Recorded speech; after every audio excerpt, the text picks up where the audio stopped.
Grab some gloves. Do you want to took in some gloves, ma'am? Mark Stewart has been helping people in need in Winnipeg's core for almost a decade. But this is the first time the Salvation Army manager has spent a night cruising through Winnipeg's downtown looking for people struggling in the frigid temperatures. Have a safe night.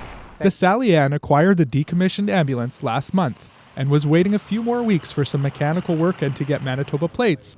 But with the recent cold snap, they decided they couldn't wait any longer. This morning we just decided, you know what, we have a van sitting there.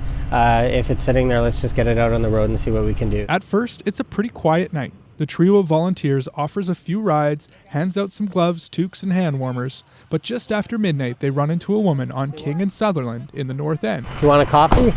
Yeah, sure. She tells them her name is Lindsay. She welcomes a cup of coffee, hand warmers, and warming up for a few minutes. If we can convince her that a warm place to stay tonight and a breakfast in the morning, at least we can get her off the streets for tonight, and I think that's why we're out here. When they tell her there is room at the shelter, she tells them she still needs to make some money and find one of her friends who is nearby. But she did tell the group she would go to the shelter to sleep after. Shortly after, Stewart gets a call from Winnipeg Fire Paramedic Service. There's a man on Provencher who is using a gas station to warm up. They call back a few minutes later to say the man has found a safe place to go, but Stewart is pleased the city service reached out. It feels kind of good that they've accepted, the fact that we're out here and we're trying to help, and, that's a good sign. Mayola, a caseworker who's volunteering her time tonight, says it's important for the Salvation Army to get more involved in the community. It's much more than giving them shelter. We connect with them and give them hope.